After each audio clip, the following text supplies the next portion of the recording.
people that work for you, whether it's sales, whether it's in the field as a technician, whether it's on the marketing side. So the question is, how do we develop not only that individual to be a high performer, but to collaborate with the rest of their department and then with the rest of the organization or the company?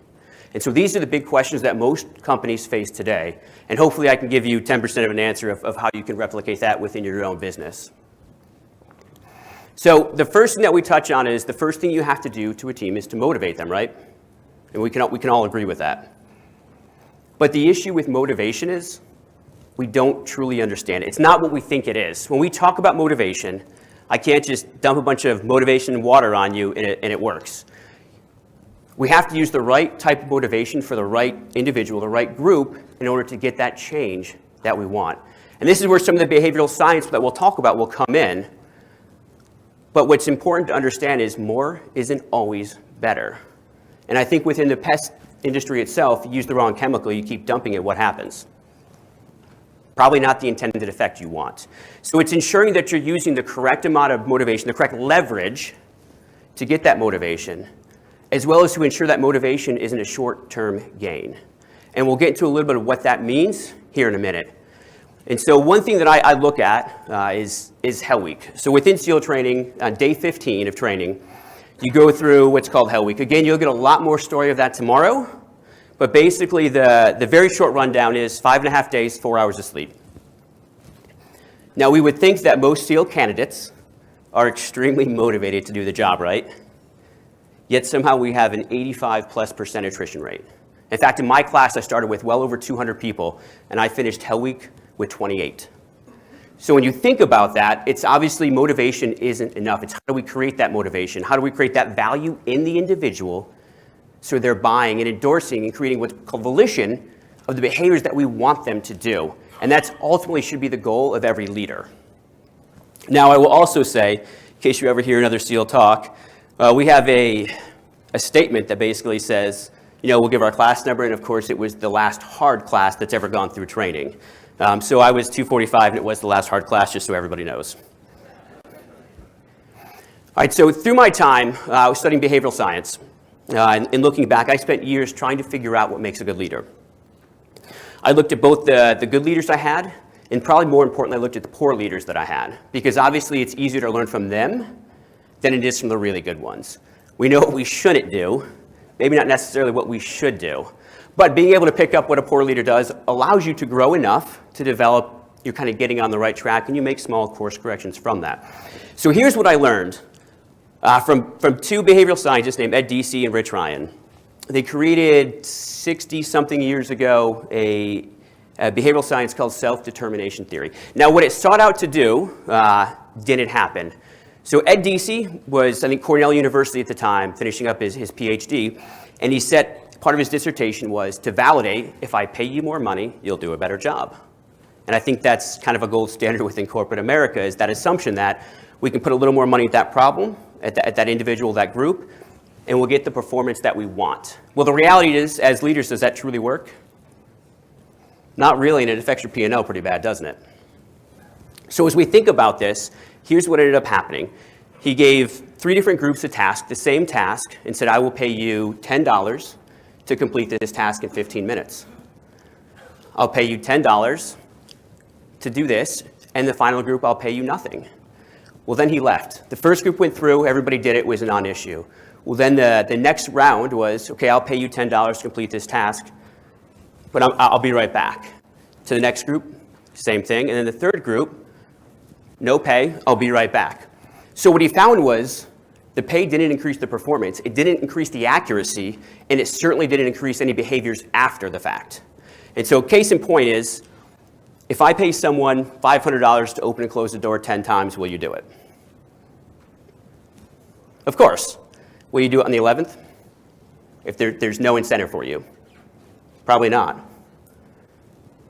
Well, that's what we call motivation now. But the issue is that's not truly what motivation is. That's not how we engage people. So this validated some of the financial reward perspective. And I'm not saying that we should pay salespeople less, because someone will probably hang me later on that one. But the reality is, what we need to understand is that there is a level within financials, within the pay structure that we have, that no longer will motivate people. So the question is, how do we begin to understand that, and then how do we motivate it? So what we have here is the very basic principle of what self-determination theory figured out. And so I'm going to start at the bottom, and I'll work my way up. So the first one is competence. So they call it growth. It's really learning. It's how do I become better at the things that I want to do. The next one is relatedness. It's really about caring. And I don't mean the emotional sense of, I'll give you a hug every day, because I'm sure HR would not appreciate that. But it comes down to the way that you communicate with your employees, the way a good leader becomes a servant leader. It's ensuring you're taking care of them and you're taking ownership of their issues. You're removing their blockages, the constraints that are facing them, and not allowing them to accomplish the job successfully. So case in point, same deployment to Afghanistan. With everything that was going on, we have a very traditional operations cycle. So basically, I go to bed at 4 a.m., their time, get up around noon, work out, eat, or vice versa. I check into our operations center. I see what's on the plan for the day. Do we have to execute an operation? And if so, great. Let's figure out what it is and let's plan. If we don't, then I'll probably just work out again and go back to bed. But if we do, we bring the unit together. We give them an initial presentation, initial brief on this is what we're expected to do tonight. And at this point, the leadership then steps aside, delegates down to the individuals that are the department or the functional leaders, saying you plan, you get the ordnance ready, you get the radios ready, and let me know if you have issues. So my role within a SEAL team was twofold. Initially, I was the communicator, what was called the JTAC, Joint Terminal Air Controller. So my job was to drop large bombs and ordnance onto designated areas, or in times of a firefight, be able to support with air assets. So for me, I didn't have time to do all the peripheral stuff. I had to get to the Air Operations Center. I had to request assets. I had to get various grids made up so we could provide the pilots with the specific data of the targets we were hitting. So because of that, my leadership made sure that my equipment was taken care of. They made sure my radios were programmed. And they made sure any other issues that I had within leadership at the Operations Center, because maybe I was the most polite person talking to them, was dealt with. So this is the part of being that servant leader. There's even the point where they'd get food for you because you have too much to do and not enough time to get it all accomplished. So as a leader, specifically within relatedness, it was them ensuring and taking care of my men and everybody else around us, making sure that the support staff had the equipment they needed, making sure that we had the intelligence we needed.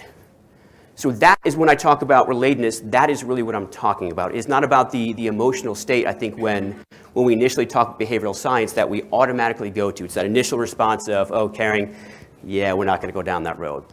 But it's not about the emotion. And so the final one is autonomy. Now, I'll ask the question, if you have to give me one word to define autonomy, what is it? One word. We can do this all day. What's that? Okay, individual. What's that? Okay. What about freedom? So then let me ask you this question. If we agree that freedom and autonomy are kind of synonymous, right, the same thing, do you really have freedom in your life? Do your technicians have freedom in their lives? Do your salespeople have the freedom in their life? We don't. I know I'm coming to work every day. I know exactly what I'm going to do. I know it has to be done. So you really don't have the freedom of choice. I think that a lot of us believe that we do. And that's completely fine. So when we talk about autonomy, it's not about freedom. It's not about doing whatever you want. It's about ensuring that you're doing what you're capable of doing while staying within your lane.